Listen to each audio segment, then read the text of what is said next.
ఇంట్లో అందరూ dining table దగ్గర కూర్చొని తింటూ ఉంటారు. కావ్య వడ్డిస్తూ ఉంటుంది.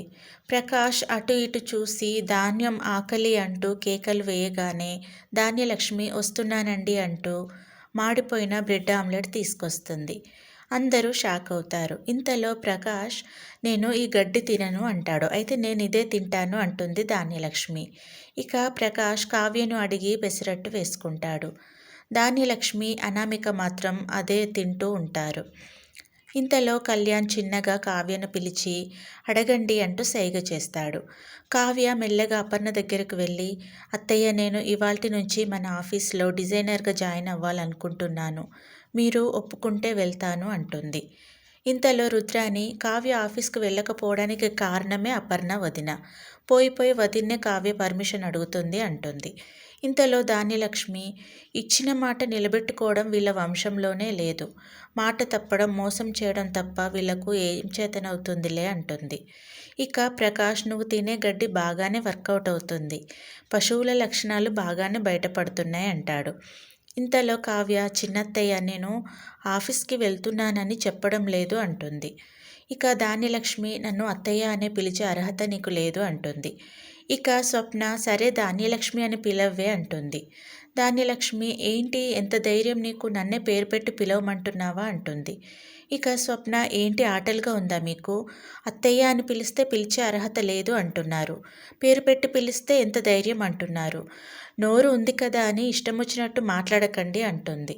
ఇక కావ్య కల్పించుకొని నేను ఆఫీస్కు వెళ్ళడానికి పర్మిషన్ అడిగాను అంతే, కానీ నేను వెళ్తున్నానని అనడం లేదు అంటుంది కావ్య.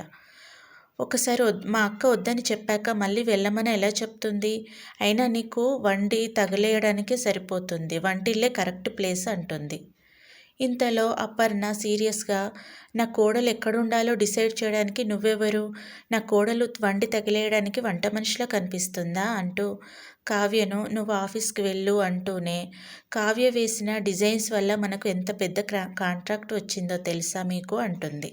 దీంతో కావ్య కళ్యాణ్ చాలా హ్యాపీగా ఫీల్ అవుతారు. అనామిక రుద్రాని షాక్ అవుతారు. ధాన్యలక్ష్మి డైనింగ్ టేబుల్ నుంచి లేచి వెళ్ళిపోతుంది.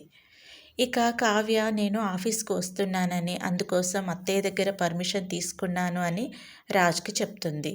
ఇక రాజ్ షాక్ అవుతాడు. నేను ఒప్పుకోను అంటాడు. అలా అనగానే మీకు కూడా అత్తయ్య గారితో చెప్పిస్తాను అంటుంది కావ్య.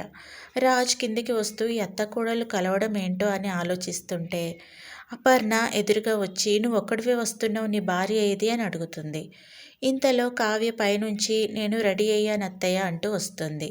కావ్యను చూస్తూనే అపర్ణ గుడ్, ఇలాంటి చీరలే కట్టాలి, అప్పుడే మన ఇంటి గౌరవం పెరుగుతుంది. అయినా ఎందుకింత లేట్ అయింది? ఆఫీస్ పనులంటే ఇంటి పనుల్లా ఉండవు, అన్నీ టైంకు జరగాలి అంటుంది. ఇక రాజ్ మమ్మీ ఏం జరుగుతుంది, అసలు ఏం జరుగుతుంది, కళావతి ఆఫీస్కి రావడం ఏంటి అంటాడు. విధివశాత్తు ఒప్పుకోవడం జరిగింది నాన్న, గుండె రాయి చేసుకొని ఉండు అంటుంది. అనగానే కావ్యకు రాజును ఊరికే కంగారు పెట్టకు అని చెప్పి రాజ్ కావ్య ఇద్దరు బయటికి వెళ్తారు. రాజ్ కోపంగా నేను నిన్ను కారులో తీసుకెళ్ళను అని చెప్పి ఒక్కడే వెళ్ళిపోతాడు.